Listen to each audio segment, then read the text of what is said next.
Hello friends, myself Dr. Deepak. Our most of course is completed here, and as you demand for the revision systematically, we are going to start our revision with respiratory system. So here is the first organ of that, the pharynx. So let me see about the pharynx, the anatomy of pharynx. So here in this diagram you can see it is a sagittal section of the face. Here you can see the nasal cavity and the oral cavity. So here is the nasal cavity and here is the oral cavity. The part behind these two cavity, it is a part of the pharynx. This whole part it is about the pharynx. The nasal cavity and the oral cavity, they are divided by the hard and soft palate. The part behind the nasal cavity, it is known as a nasopharynx, and the part behind the oral cavity, it is known as a oropharynx. And here on this inferior side of these both, there is a laryngopharynx. This is a part behind the laryngeal cavity. So the pharynx, it is a three parts. The nasopharynx, it is the superiormost part. Then the middle part, it is known as the oropharynx, and its inferior part, it is known as a laryngopharynx. And this laryngopharynx is inferiorly continuous with the esophagus. Okay. So first of all, you have to orient this structure in your mind that so here on the superior side it is a nasal cavity, and on inferior side there is a oral cavity. Okay, it is a food passage and it is a air passage, and these two cavities are actually divided by the palate. Here on the anterior side it is a hard palate and posterior side there is a soft palate, and behind these two cavities there is a part of the pharynx. Okay, in the inferior side also you can see in this diagram the green line, it is a air passage. Okay, there it is entered from the nasal cavity and then travels to the nasopharynx, then oropharynx, and then in the laryngeal cavity, and from the laryngeal cavity in the trachea. Where is the red line, it is a passage for the food. It is enter from the oral cavity and then enter into the oropharynx and then the laryngopharynx and finally into the esophagus.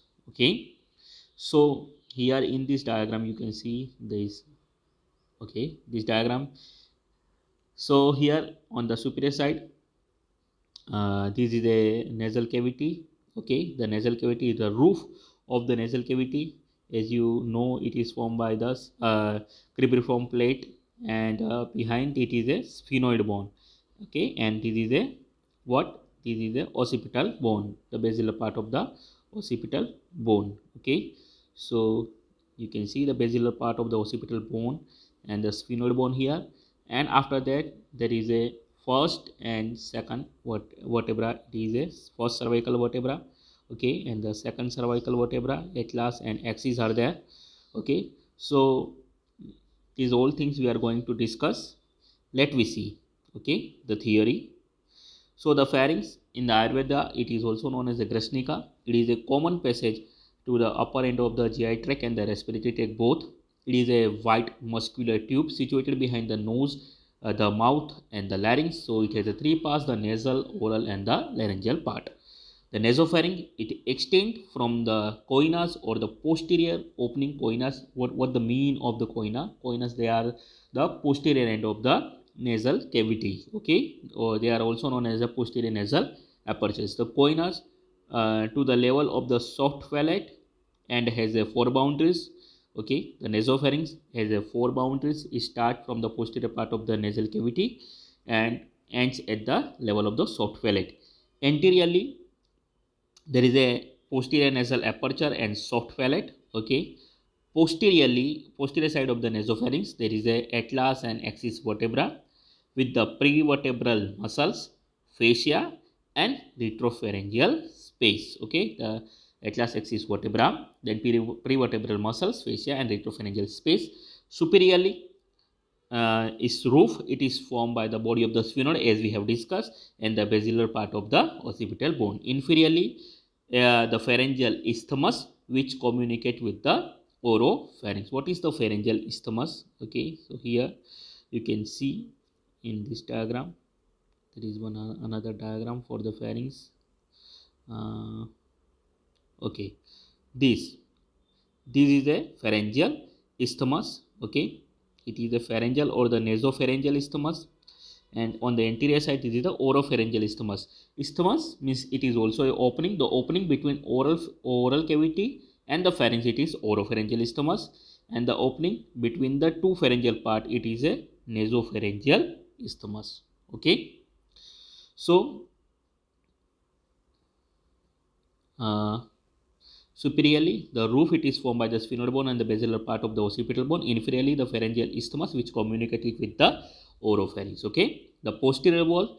On the posterior wall, there is the adenoids, or it is known as a pharyngeal tonsil. It is a mass of the lymphoid tissue in the upper part of the posterior wall.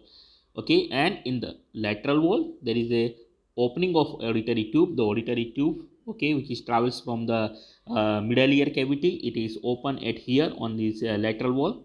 So this auditory tube is open here, and this opening it is called as a pharyngeal ostium, and the pharyngeal ostium it is guarded by the tubal tonsils. So there are the two sets of tonsils in this nasal pharyngeal area. On the posterior wall, there is a nasopharyngeal the pharyngeal tonsils, okay, at here, and here what is that? There is a opening of the auditory tube, and it is guarded by the tubal tonsils. Okay, so there are two types of the tonsils. On the posterior side there is a pharyngeal tonsil, okay, they are known as adenoid, and on the lateral side there is a tubal tonsil. So two set of the tonsils are here.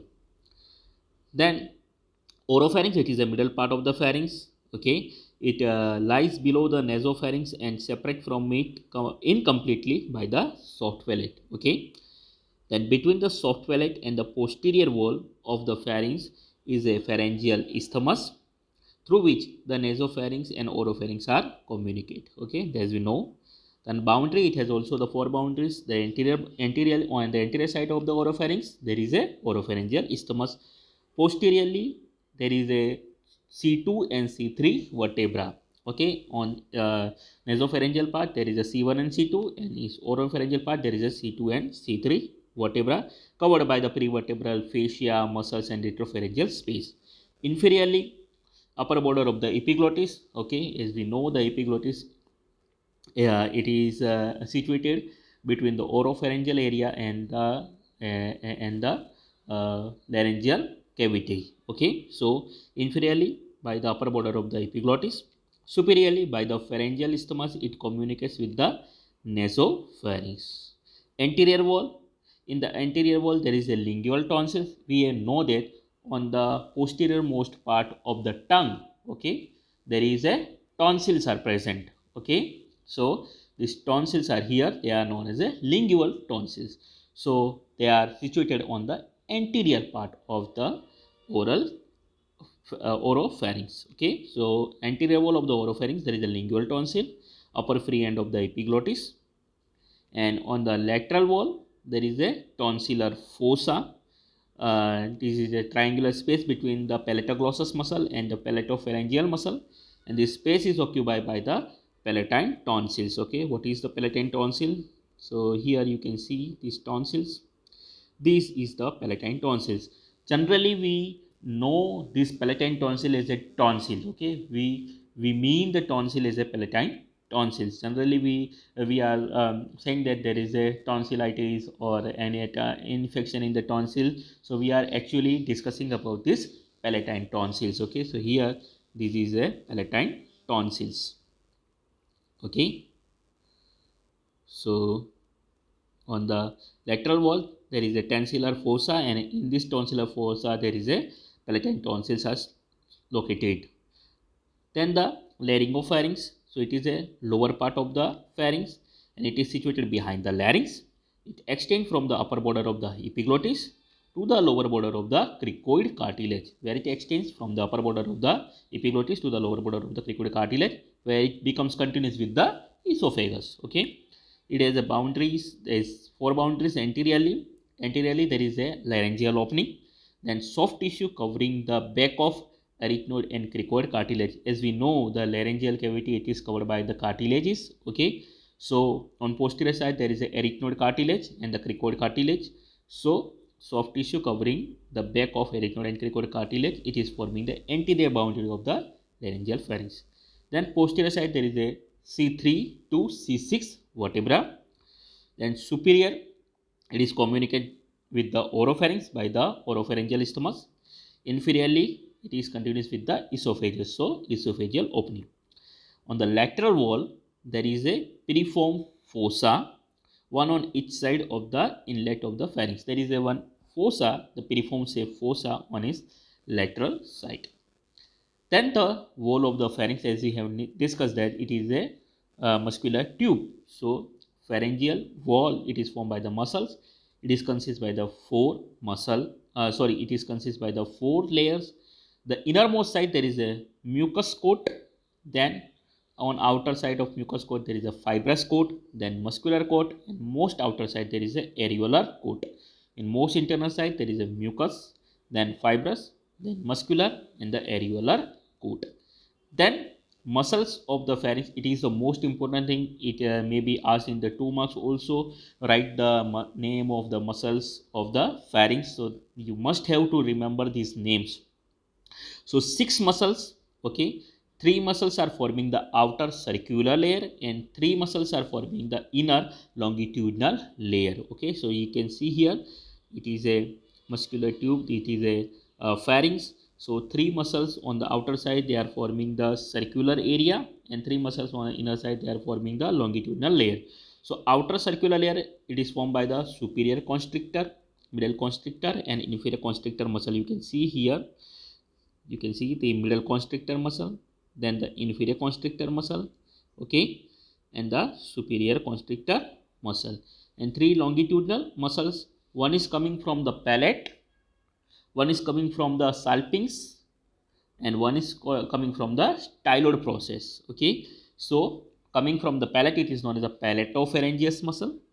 Then salpingeal tube to the pharynx, so salpingopharyngeal muscle, and the styloid process to the pharynx, it is a stylopharyngeus muscle. So 3 longitudinal muscles are there: palatopharyngeus, salpingopharyngeus, and stylopharyngeus. You can see here the stylopharyngeus muscle, okay, coming from the styloid process, then the palatopharyngeus muscle and the stylopharyngeus muscle. So you have to remember the name of these muscles. 3 outer circular muscle, they are the superior constrictor, middle constrictor, and inferior constrictor muscle. And inner longitudinal muscle, they are the palatopharyngeus, salpingopharyngeus, and stylopharyngeus muscle. Okay, you can see here the constrictor muscle, the superior constrictor, the middle constrictor, and inferior constrictor muscle. Okay, they are arranged like this in this fashion, okay, overlapping one another. Then blood supply of the pharynx, so arteries: ascending pharyngeal artery, okay, then the lingual artery, then the branches from the facial artery and branches from the maxillary artery are supplying to the pharynx. Then veins: facial vein, internal jugular vein, they are draining to this area. Then the nerve supply, you must have to remember these also. All muscles of the pharynx except the stylopharyngeus are supplied by the cranial part of the accessory nerve. So the 5 muscles except the stylopharyngeus, okay, these all muscles are supplying by the cranial part of the accessory nerve, means the 11th cranial nerve. Whereas the stylopharyngeus, it is innervated by the glossopharyngeal. Okay, the stylopharyngeus, it is supplied by the glossopharyngeal nerve. Okay, so this is all about the pharynx. Hope so you may understand. So you have to write down this much of theory when you are asked the pharynx. It is generally asked in the 5 marks questions. So thank you very much.